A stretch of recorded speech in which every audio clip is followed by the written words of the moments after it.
Hari ini Bapak Ibu, anak-anak sekalian, kita akan melakukan sosialisasi tentang penerapan budaya positif di sekolah kita. Nah, budaya positif ini sangat berpengaruh dalam pembelajaran kita. Kemudian budaya positif ini juga bagaimana cara kita sebaiknya guru dan siswa berlaku di sekolah dan di masyarakat. Jadi dengan adanya budaya positif kita bisa membentuk karakteristik peserta didik kita dan juga diri kita sendiri sebagai seorang guru, bagaimana menjadi meningkatkan kekuatan diri kita dalam hal yang lebih positif, ke arah positif seperti itu. Nah mungkin Bapak silakan Pak untuk memberikan kata pengantar sebelum kita memulai materi kita hari ini. Silakan kepada Bapak selaku Kepala Sekolah SD 161. Assalamualaikum warahmatullahi wabarakatuh.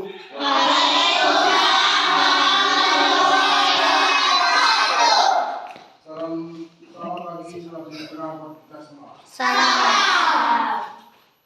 Sosialisasi tentang penerapan budaya positif yang dilaksanakan di sekolah.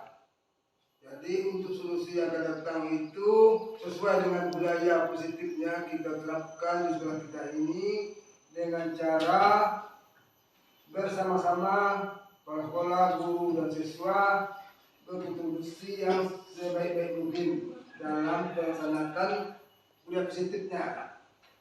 Di sini budaya positifnya mungkin lebih baik diterapkan pada anak yang sifatnya tidak begitu tinggi budayanya, karena komunikasinya itu sifatnya dasar. Jadi positifnya itu ada positifnya, ada negatifnya. Tinggal lagi pemilihan bagaimana cara kita menerapkan tentang penerapan budaya positifnya itu. Harus kerja bersinergi antara guru dan siswa sekolah sesuai dengan sarana prasarana yang ada. Kelasnya harus ada. Itu sesuai dengan kondisi dan posisi sekolah kita ini. Karena di sekolah kita ini mungkin tidak lengkap semua, tapi lebih dari cukup lengkap. Jadi itu penerapannya tidak bisa kita bilangkan kinerjanya itu 100%. Kemungkinan juga bawah 100%. Karena sesuai dengan seperti yang ada kondisi-kondisi sekolah kita ini. Jadi itu marilah kita bersama-sama bersinergi antara guru sama kepala sekolah dengan siswa, bagaimana pendekatannya lebih lanjut untuk memungkinkan supaya budaya positifnya itu berjalan dengan semestinya. Terima kasih. Baiklah, terima kasih. Tepuk tangan dulu dong. Oke anak, terima kasih. Sekarang Ibu akan menjelaskan apa sih tentang bagaimana penerapan budaya positif di sekolah. Silakan Pak, untuk di sini aja Pak. Izin ya Pak. Baiklah Bapak Ibu, anak-anak sekalian. Nah, apa sih budaya positif itu? Kita kan belum tahu kan, sebenarnya sudah pernah kita lakukan dan bahkan sudah kita lakukan seperti sekarang ini juga kita sedang menerapkan budaya positif di sekolah seperti itu. Nah, yang ada di dalam pendidikan itu sekarang kan tentang paradigma belajar ya, perubahan paradigma belajar, bagaimana kita belajar untuk sesuatu yang baru. Itu sebenarnya cukup sulit, tapi mungkin kita tidak bisa seperti itu ya. Seperti perubahan kurikulum yang sekarang ini sudah berlaku untuk kita. Kemudian disiplin positif, bagaimana menumbuhkan disiplin positif untuk kita di sekolah kayak gitu. Kemudian juga kita ada motivasi perilaku manusia. Apa sih yang menjadi motivasi perilaku kita dalam berperilaku seperti itu. Kemudian apa saja kebutuhan dasar yang ada pada diri kita. Nah, kemudian posisi kontrol restitusi. Posisi kontrol yang harus bagaimana yang harus kita terapkan untuk kita mengatasi permasalahan-permasalahan yang ada di sekolah. Kemudian keyakinan kelas. Dan terakhir adalah segitiga restitusi. Nah, ini konsep-konsep dari budaya positif. Budaya positif ini bisa muncul karena lingkungan, kebiasaan hubungan yang harmonis antara warga sekolah, guru, yang memberikan teladan dan inspirasi untuk murid kita, kemudian juga untuk kesadaran murid itu sendiri. Nah, jadi kita sebagai seorang guru harus menjadi teladan, kemudian inspirasi dan kesadaran diri. Harus menumbuhkan budaya tersebut untuk siswa kita. Nah, kemudian di sini juga ada filosofi Ki Hajar Dewantara Nah, nantinya kita akan menerapkan kurikulum merdeka di sekolah kita, dan kita harus tahu dulu apa sih filosofi pendidikan Ki Hajar Dewantara. Nah, untuk perubahan paradigma belajar ini sesuai dengan kurikulumnya, bahwa ada trilogi pendidikan. Ada trilogi yang pertama itu pendidikan yang menuntun. Kemudian kodrat alam dan kodrat zaman. Kemudian pendidikan yang berpihak pada murid. Kemudian budi pekerti. Nah, ini merupakan filosofi dari Ki Hajar Dewantara, Bapak Ibu sekalian. Jadi yang pertama itu trilogi pendidikan itu, di mana sebagai seorang guru kita harus bisa menuntun, kemudian mendorong dan menjadi fasilitator untuk siswa kita. Artinya sebagai seorang guru kita harus memiliki 3 ini. Bagaimana pendidikan yang menuntun? Misalnya, pendidikan menuntun itu apabila kita, anak itu kehilangan arah atau tidak tahu tujuannya. Sebenarnya murid kita itu sudah memiliki kodratnya tersendiri. Dia sudah memiliki keunikan yang sendiri di dalam diri mereka. Tinggal kita menumbuhkan dan mengembangkan potensi tersebut. Nah, kodrat alam dan kodrat zaman, kita membuat pembelajaran di dalam kelas kita itu bagaimana seharusnya, yang sebenarnya harus kita lakukan. Misalnya, pendidikan itu harus berguna untuk diri siswa itu, untuk dia mengatasi hal-hal yang akan nantinya ia temukan di kedepannya di dalam kehidupan mereka. Artinya Bapak Ibu, pendidikan itu bukan hanya untuk saat ini, tetapi kita harus membuat pendidikan di dalam siswa itu bisa berguna untuk waktu berikutnya. Seperti nanti zaman mereka. Apalagi kalau sekarang kan tentang penerapan pendidikan teknologi yang harus kita laksanakan, ya kan. Nah, jadi kita harus membuat atau bagaimana kita mengatur pembelajaran di dalam sekolah kita itu dengan teknologi.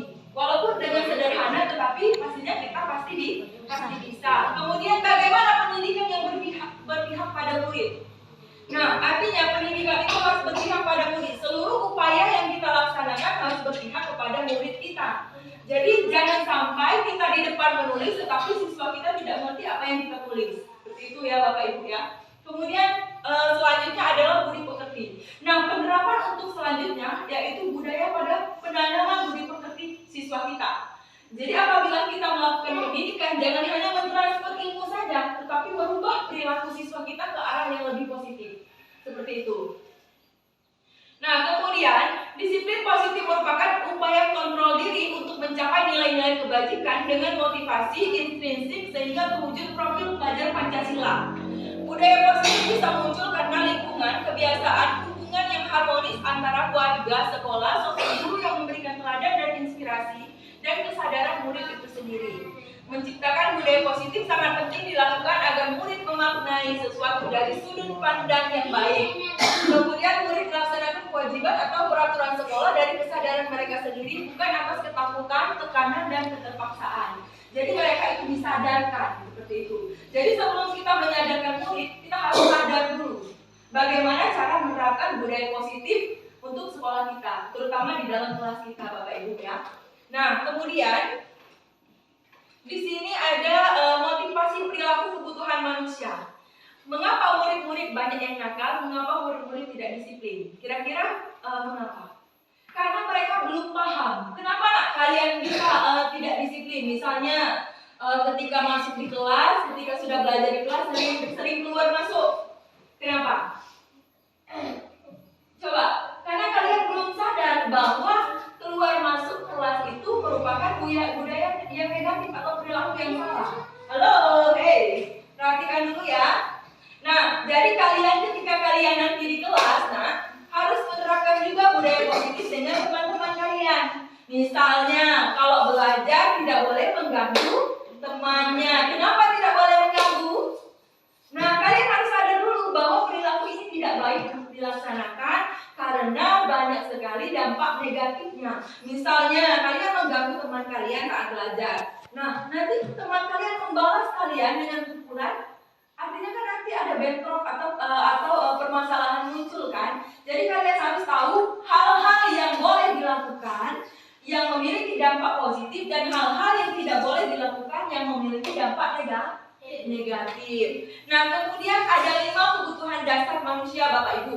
Kita harus tahu bahwa anak-anak kita itu memiliki kebutuhan dasar, begitu pula juga kita.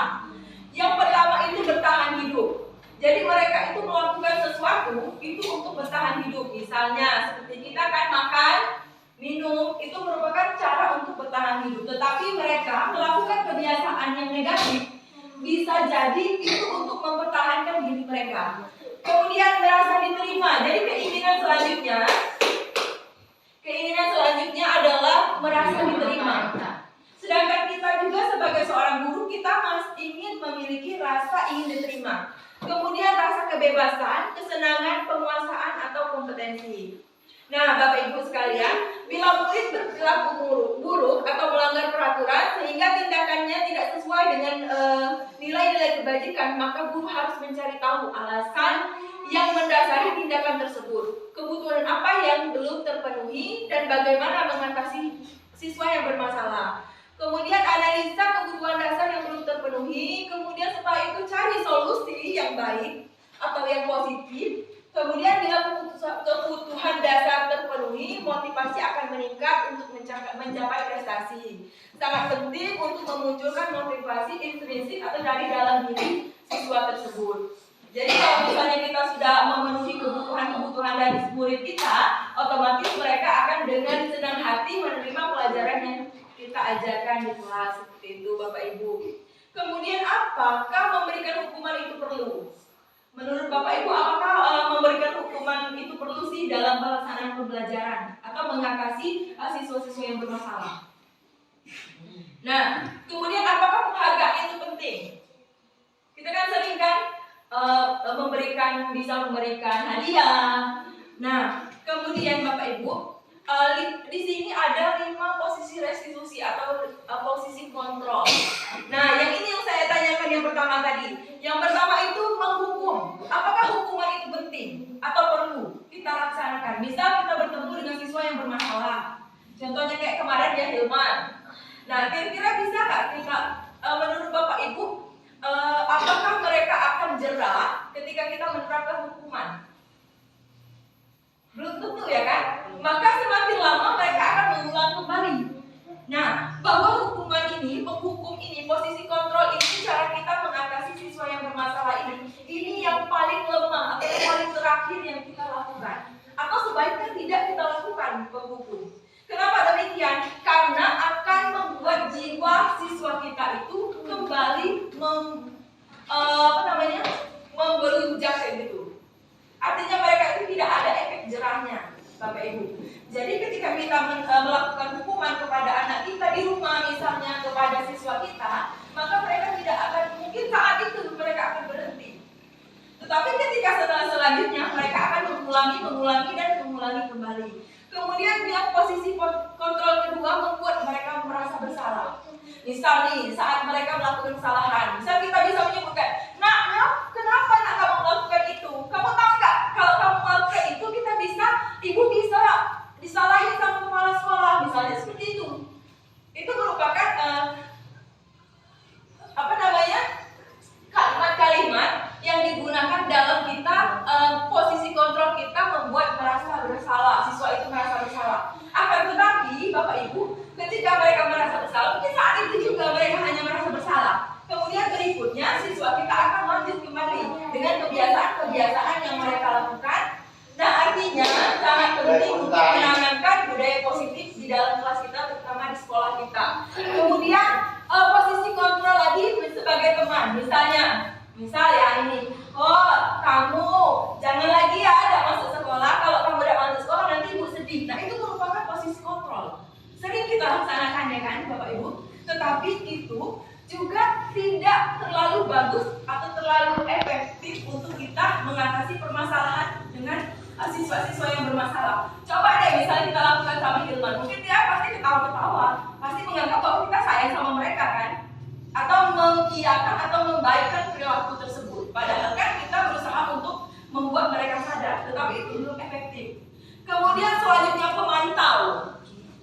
Misal kita hanya memantau atau memantau itu bisa kita lihat, kembalikan ke peraturan sekolah. Misalnya mereka datang terawih, kamu tahu kan peraturan sekolah ini apa? Kayak gitu. Itu juga tidak efektif karena tidak akan menimbulkan kesadaran pada diri mereka dengan sendirinya. Tetapi yang paling baik adalah posisi manajer. Jadi seorang guru itu harus bisa memimpin, manajer, memanajemen. Bagaimana caranya? Seperti pada saat mereka melakukan kesalahan, kita bertanya, apa yang telah mereka lakukan? Bagaimana mengatasinya? Kenapa dia melakukan hal tersebut? Apakah kamu yakin? Apa keyakinan sekolah kita? Apa keyakinan kelas kita? Jadi ditanyakan, menumbuhkan rasa sadar mereka, agar mereka tahu bahwa yang mereka lakukan itu sebuah kesalahan atau sebuah perilaku negatif. Halo anak-anak, tutup mulut. Nah, dengarkan dulu ya. Nah, kemudian setelah ini merupakan ciri-ciri posisi kontrol yang saya sebutkan tadi. Misalnya penghukum. Patuhi aturan saya atau awas. Kita kan sering kayak gitu. Awas ya. Kemudian kamu ini selalu salah. Itu merupakan kalimat-kalimat dari posisi kontrol penghukum. Kemudian membuat merasa bersalah. Contohnya, ibu sangat kecewa sekali sama kamu. Berapa kali bapak harus memberitahu kamu? Gimana coba kalau orang tua kamu tahu perbuatan kamu begini? Pasti mereka sangat kecewa. Nah, itu merupakan pembuat merasa bersalah. Kemudian sebagai posisi teman, ayo bantu ya demi bapak. Ayo, ingat tidak bantuan ibu selama ini yang sudah memberikan kamu nilai misalnya. Kemudian ya sudah, kali ini tidak apa-apa, nanti ibu bantu selesaikan. Artinya mereka tidak membuat mereka memiliki kesadaran diri mereka sendiri, Bapak Ibu, untuk melakukan hal tersebut. Kemudian posisi pemantau, apa yang telah kamu lakukan? Misalnya seperti itu tegas menjurus ke peraturan sekolah. Kemudian peraturannya apa coba? Coba ingatkan peraturannya. Kemudian sanksi atau konsekuensi apa yang akan kamu terima? Jadi kita memberikan sanksi atau konsekuensi dari mereka yang melanggar peraturan tersebut. Seperti itu. Kemudian yang ini posisi terakhir, manajer. Guru berbuat sesuatu bersama dengan murid, mempersilahkan murid mempertanggungjawabkan perilakunya, mendukung murid agar dapat menemukan solusi atas permasalahannya sendiri. Nah, apa rencana kamu untuk memperbaiki hal ini? Kemudian apa yang kita yakini? Menanyakan keyakinan kelas kita, seperti itu. Kemudian seorang guru dengan memahami kebutuhan dasar manusia, teori kontrol dan teori motivasi, berusaha memposisikan dirinya pada posisi kontrol yang paling tinggi atau manajer. Jadi posisi kontrol sebagai manajer ini yang paling tinggi. Hukuman dan penghargaan. Sedangkan hukuman dan penghargaan ini bersifat tidak terencana atau satu arah, Bapak Ibu. Sedangkan konsekuensi yang sudah terencana dan sudah ada kesepakatan disiplin, namun di sini murid perlu menerima kesepakatan tersebut dan murid perlu bisa menyadari atau bertanggung jawab atas perilaku tersebut. Kemudian, Bapak Ibu, yang harus kalian buat yang perlu di kelasnya adalah keyakinan kelas. Nah, di sini di kelas kita nantinya, Bapak Ibu silakan kalian membuat peraturan atau keyakinan kelas. Nih, contohnya di sini ada di di kelas kita ya sudah dibuat. Bagaimana sih cara membuatnya? Ini contoh-contoh kalimat untuk membuat keyakinan kelas. Jadi anak-anak sekalian kalau perhatikan, jadi nanti kalian silakan buat keyakinan kelas di kelas kalian masing-masing ya. Contohnya, kelas akan kelihatan rapi apabila barang-barang tersusun sesuai dengan tempatnya. Jadi kita bisa melakukan pembiasaan kepada siswa kita dengan membuat keyakinan kelas. Kemudian yang kedua, dengan menghormati orang lain, berarti Anda menghormati diri sendiri. Oke, jadi kayak kita buat budaya-budaya positif kayak gitu. Nah, kemudian yang terakhir, kita akan lebih siap menerima pembelajaran jika datang lebih awal. Nah, apabila mereka melanggar ini, Bapak Ibu, kita bisa menerapkan posisi kontrol yang tadi. Jadi misalnya, keyakinan kelas ini kontradiksi dengan peraturan kelas, tapi ini bukan peraturan, tapi kita buat sebagai keyakinan kelas yang diyakini siswa kita. Apabila melanggarnya, mereka akan mendapatkan konsekuensi dari pelanggaran peraturan keyakinan kelas itu. Jadi kita itu bisa menerapkan peraturan itu dengan kesadaran mereka, dengan permintaan mereka sendiri. Misalnya apa yang aku ingin teman yang bagaimana, mereka bisa membuatkan. Mereka ingin teman yang bagaimana. Misalnya juga dalam pembelajaran, mereka ingin belajar yang seperti apa. Yang cowok-cowok kalah sama yang cewek ya, yang ceweknya diam duduk rapi, yang cowoknya berantakan ngobrol. Nah, anak-anak, tahu nggak bahwa ngobrol itu saat orang lain lagi berbicara merupakan sesuatu yang negatif. Kenapa? Ya, coba. Kenapa kita tidak boleh mengobrol ketika orang yang sedang di depan berbicara? Karena ini menunjukkan bahwa kalian tidak memperhatikan, tidak menghargai. Ya. Jadi ketika ada orang lain sedang mengobrol, itu kalian harus memperhatikan. Kenapa? Karena itu bukti atau membuktikan bahwa kalian menghargai orang tersebut. Paham ya? Dari kelas 1 sampai kelas 6. Baiklah, ibu lanjutkan. Nah, kemudian segitiga restitusi. Nah, segitiga restitusi adalah suatu proses dialog pembentukan karakter yang dijalankan oleh guru atau orang tua agar dapat menghasilkan murid yang mandiri dan bertanggung jawab. Segitiga restitusi menurut kita sebagai guru untuk menyelesaikan permasalahan yang terjadi dengan tetap bertujuan menjadikan murid yang mandiri, bertanggung jawab, dan merdeka. Ini merupakan kembali ke profil pelajar Pancasila, mengarahkan siswa kita untuk bisa mandiri, kemudian bertanggung jawab, dan merdeka. Kemudian ada 3 langkah dalam melakukan restitusi. Menstabilkan identitas. Jadi apabila ada masalah, kita tanya dulu, apa sih permasalahannya langkah awal. Kemudian memvalidasi tindakan yang salah. Kita membuat siswa itu menyatakan apa saja perilaku yang ia buat dan merupakan tindakan negatif. Seperti itu. Kemudian menanyakan keyakinan kelas. Misalnya, kamu tentu punya alasan mengapa melakukan itu. Itu merupakan validasi. Adakah cara yang lebih efektif untuk mendapatkan apa yang kamu butuhkan? Kemudian menanyakan keyakinan. Keyakinan kelas apa yang telah kita sepakati? Jadi kita buat dulu kesepakatan atau keyakinan kelas ya Bapak Ibu. Jadi di kelas kalian masing-masing seperti itu. Nah, ini merupakan contoh. Saya akan menunjukkan sebuah video bagaimana menerapkan 5 posisi kontrol. Ya. Tunggu sebentar.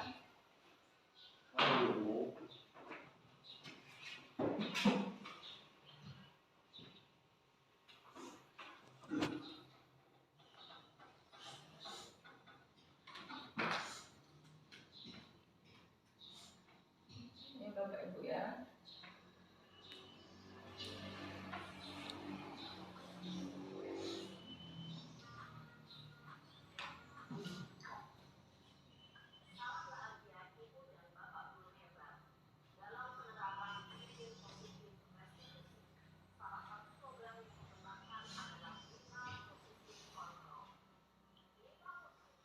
Kecil ya suaranya.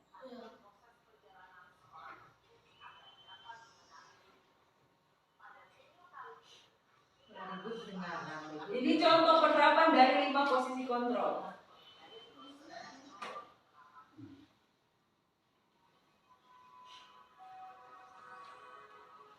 Lupa tadi yang bawa salonnya.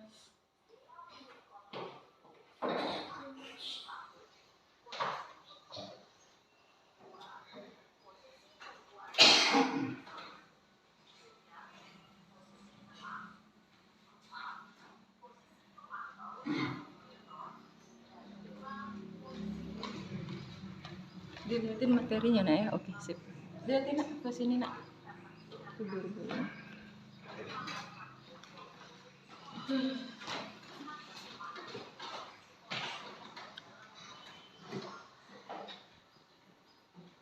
Ini posisi penghukum ya, contohnya seperti ini.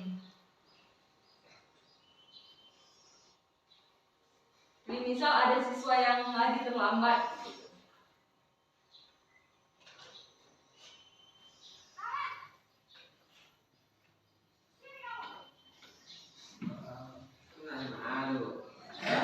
Dengar tak suaranya?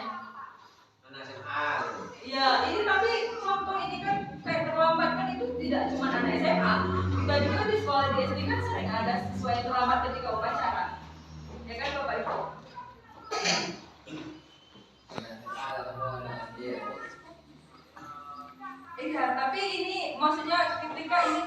cuma kalau posisi menghukum yang ini memang tidak seharusnya kita laksanakan, Pak.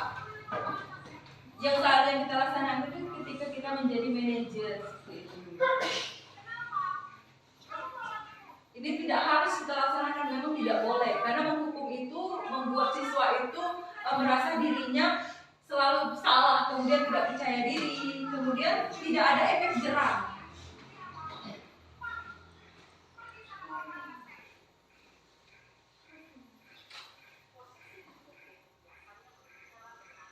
Nah, menghardik, menunjuk-nunjuk, biasanya kan berkaca pinggang, membentak, ini merupakan posisi kita menempatkan sebagai penghukum. Jadi sebab itu ini jangan lagi dilakukan. Nah, kemudian dampak posisi penghukum itu murid menjadi pendendam. Pernah nggak ngelihat Hilman yang kayak gini? Ya kan? Hilman kita Ya. dia dihukum, sama apa dia? Nah, cuman kan Kalau tidak dihukum, kalau dibiarkan, iya. kalau dibiarkan. Tetapi Bapak Ibu bisa kita terapkan ini untuk posisi apa ini ya? Yang kedua nih, kita cek ya.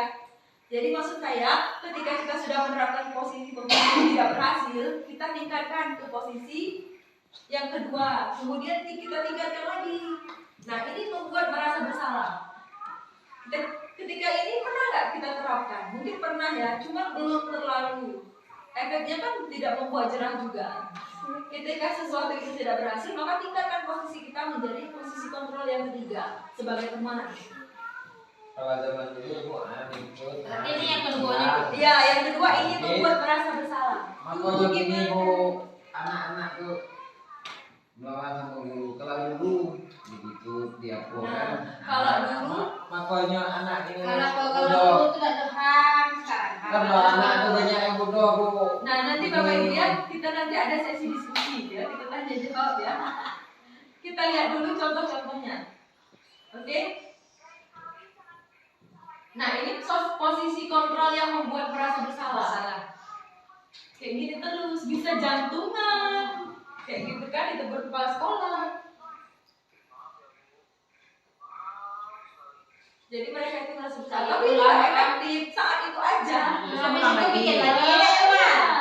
ya kan? Nah, jadi ya. Senin. Masuk nih, masuk. Menyalahkan murid. Lagi keluar lagi. Jadi mereka ini cenderung kayak lembut tapi menyalahkan murid kan. Kayak kita itu kayak menderita kayak gitu, biar mereka tahu bahwa kita menderita. Tapi walaupun kita kayak mana ya, kalau anaknya yang itu dah juga Bu. Ya, Itu ya. Iya. Apalagi kalau misalnya mereka memang tidak bisa fokus kayak gitu ya, mendengarkan isi omongan kita. Sewaktu Nah, ini posisi teman Bapak Ibu.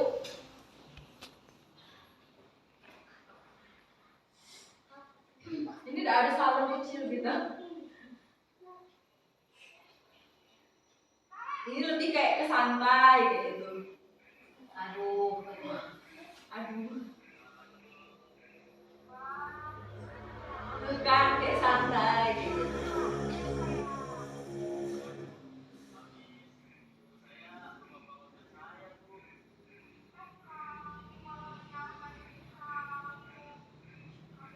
Tuh kan anaknya kan pasti Seolah-olah ada laki guru itu tidak marah ya. Iya.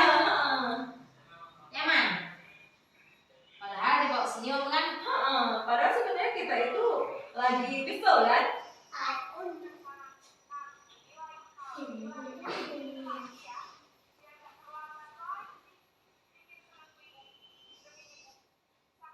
Tuh. Ini posisi kontrol yang ketiga nih. Kayak sebagai teman sejawat kita gitu.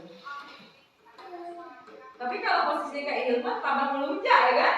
Nah, kalah di itu malah senyum Oh, kan. senyum. Ya sedih. Kalau tidak itu. Ibu marah tidak ya. Misalnya. Tapi kalau begini, oh ibu marah aja. Nah, itu baru tahu kayak. Posisi teman ya. Ya, ini posisi teman.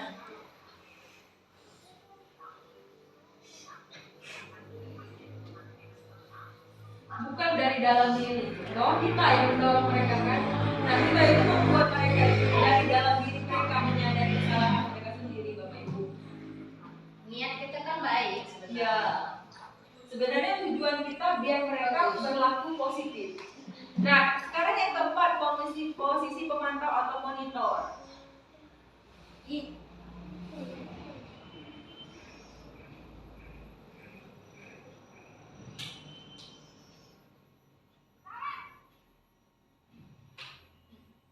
Tahu dia ya?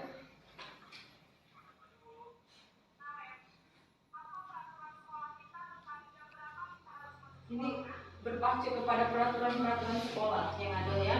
Iya.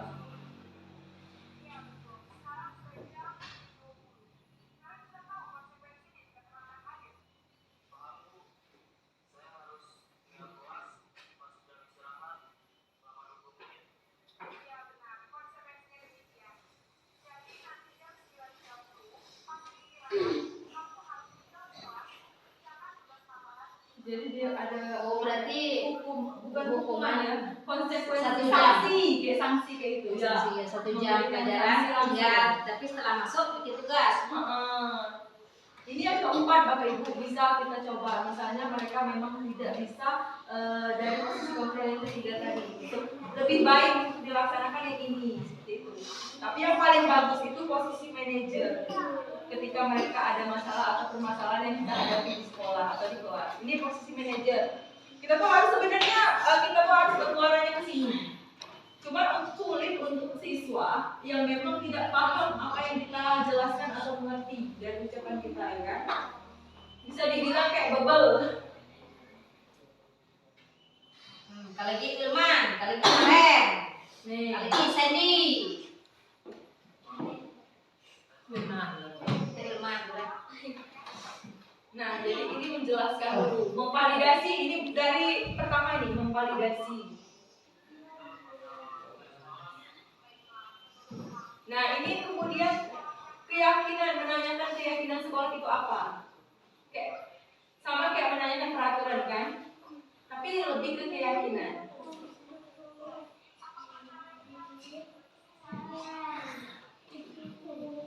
Oh, mana yang ini? Video kan ya? Ya.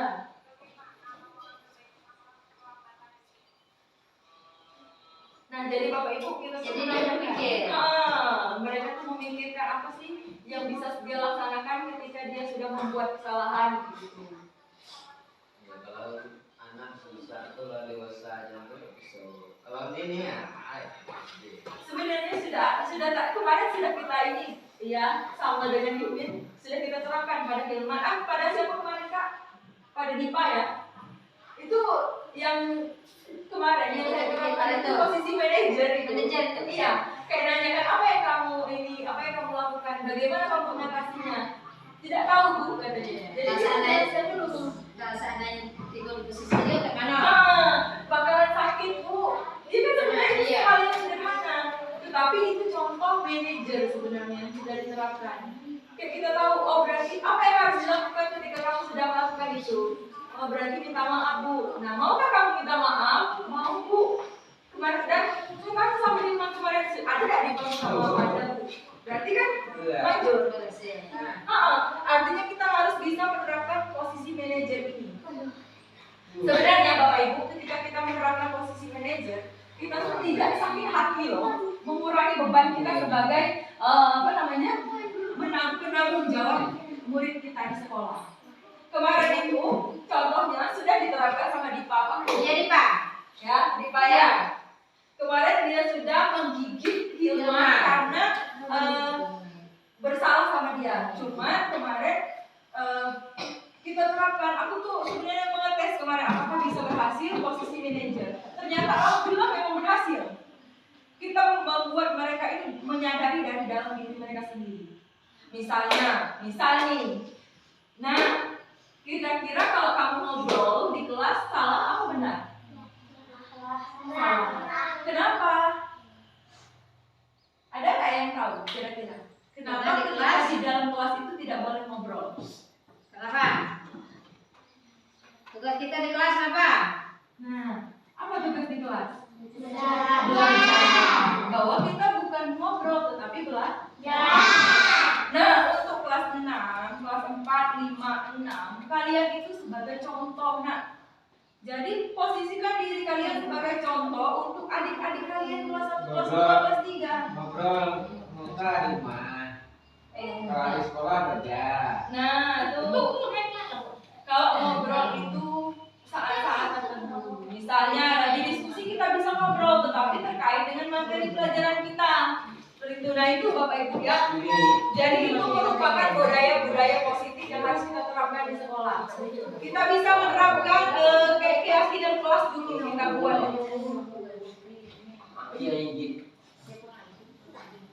Wah. Gigitnya loh.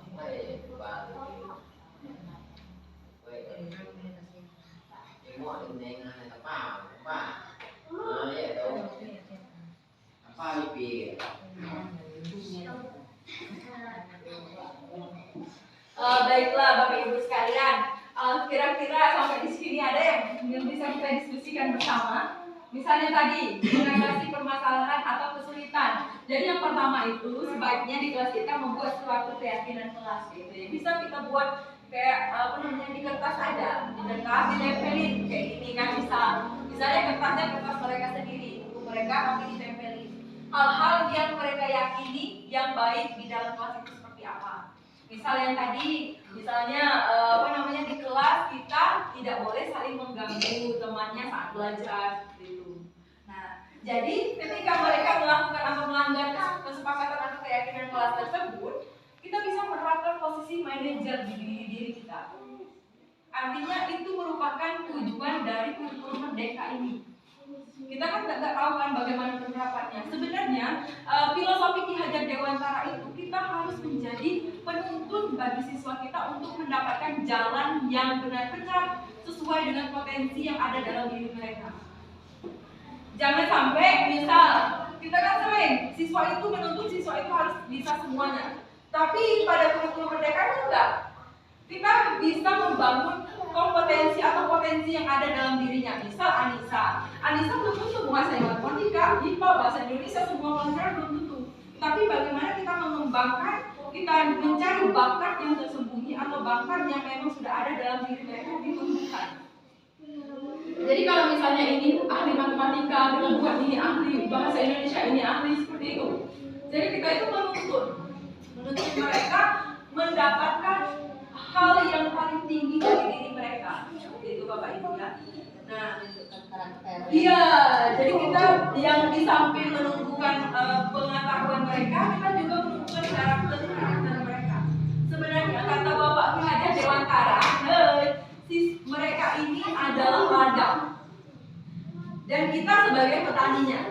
Jadi sebagai petani kita bisa memberikan, misal yang ditanam padi tidak mungkin berbuah jagung kan.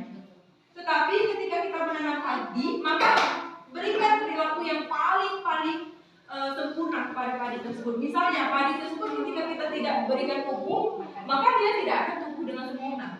Artinya kita akan memberikan pupuk, kemudian kita akan membersihkan tempat-tempatnya ya kan, biar tidak ada hama-hama, kemudian tidak ada parasit-parasit rumput lain yang mengganggu. Nah seperti itulah pendidikan dari pribadi. Bertanya, kita diskusi ya di lain waktu. Untuk kesempatannya, terima kasih sekali hari ini. Ini merupakan modul 1-4 dari program Guru Penggerak. Dan Bapak Ibu sekalian, ini juga saya ingin mensosialisasikan tentang pembukaan dari program pendidikan Guru Penggerak angkatan 8, 9, 10. Untuk yang mendaftar boleh silakan. Ya Bapak Ibu ya, bagaimana caranya, kemudian bagaimana mengisi atau melakukan itu kan ada tes tuh. Silakan ditanyakan sama saya. Saya bersedia sekali. Terima kasih. Ini bisa.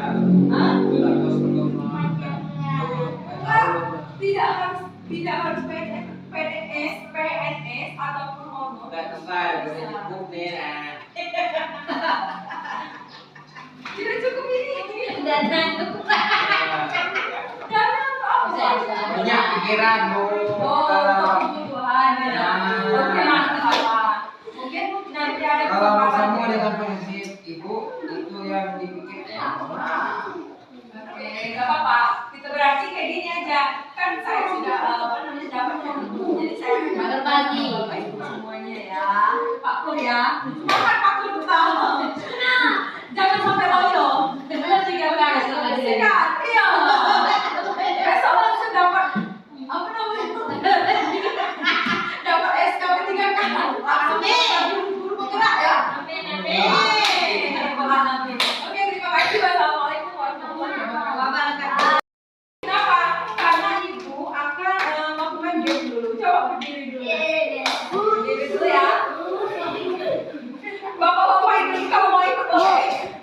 Oh, Tadi apa agaknya nggak cukup itu Bu, apa waktunya?